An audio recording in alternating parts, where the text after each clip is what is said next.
Hello and welcome. I'm Alison Heath, the Longevity Rescuer and host of the EMF Summit. I'd like to pose a question to you. Why do you think that we haven't won the war on cancer? So much money has been poured into cancer research, and we're looking at cancer rising exponentially. It's really strange, but have you noticed how many more brain tumors there are? What about childhood leukemia? When I was a kid, cancer was really rare. And now everybody knows somebody that has cancer or has died from cancer. It seems to me that something's gone really wrong. We're not winning the war on cancer. It seems to me from a lot of the experts that I'm studying right now that we're missing a link. We've been looking in the wrong places. Genetically modified foods, certainly responsible for cancers. The stress that we're living, chronic stress, raising our cortisol levels and our adrenaline, that's definitely linked to cancer. The sad American diet, where we're eating foods that are full of carcinogen, the cosmetics that we're putting on our body, and the personal care products where we're absorbing, as a woman, 5 pounds of toxic chemicals annually. As a man, 2.5 pounds of toxic chemicals annually.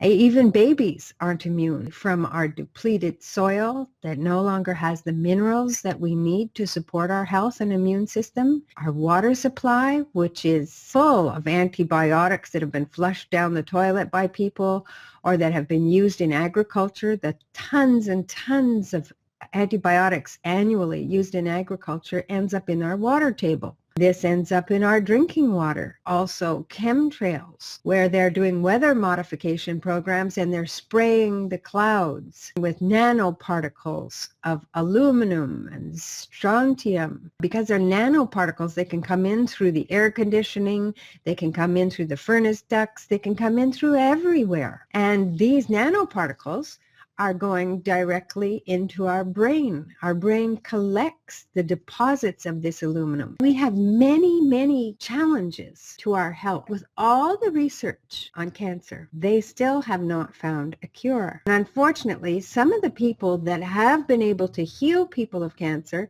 that information has been suppressed. Politics aside, money aside, we may have missed the boat on one of the biggest reasons why cancer is so prevalent in our society. This is just beginning to surface in the public awareness. I'm going to be interviewing an expert in epidemiology, which is the study of disease and how disease spreads. He has pointed out how economists have found during a recession, cancer rates go down. You have to wonder why. What's the connection with a recession? And also cancer rate correlated all the data all over the world as to what happened when we had electrification. You remember Edison. Edison gave us electricity. He wired New York with electrical power.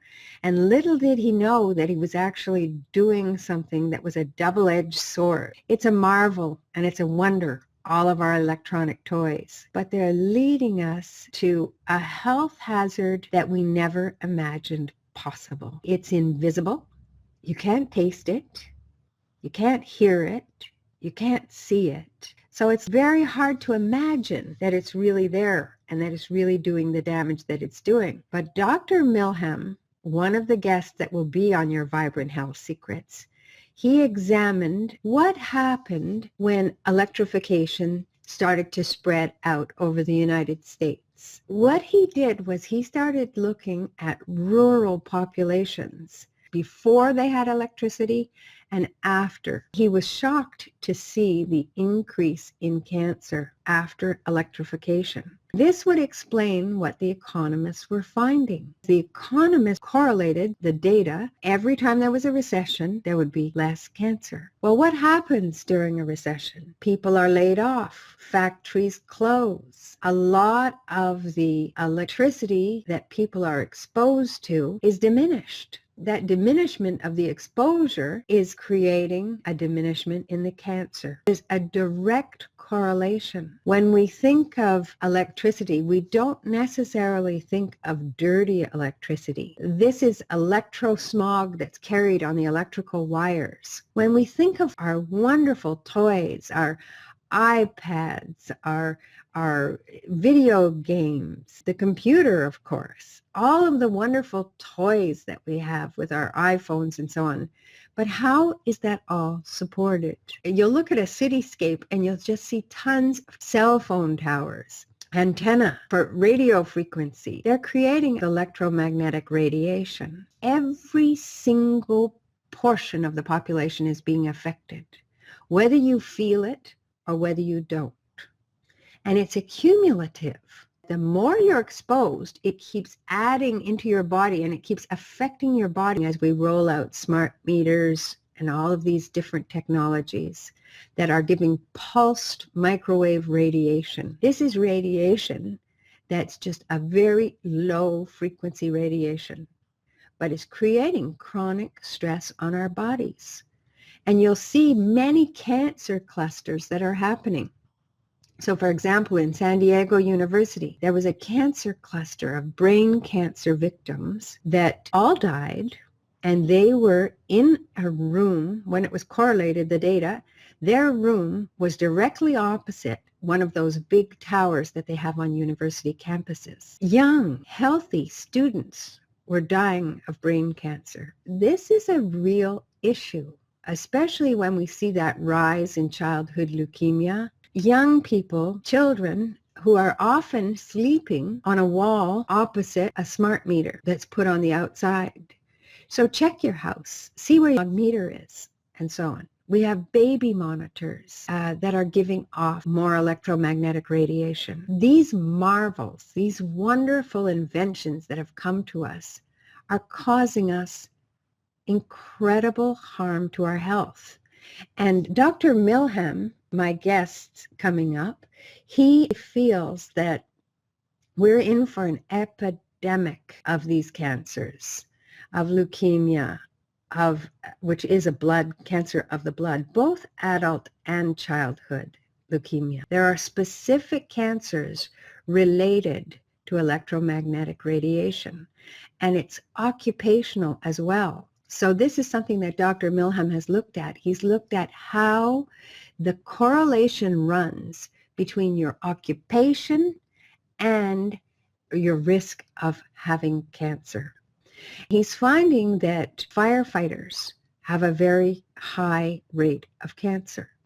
And you'd think, oh yeah, sure, of course they're going to have cancer. They're breathing in all that toxic smoke and stuff, but it's not lung cancer. They're having brain cancers, they're having leukemias, and it's coming from those Tetra Paks that they're wearing on their shoulder.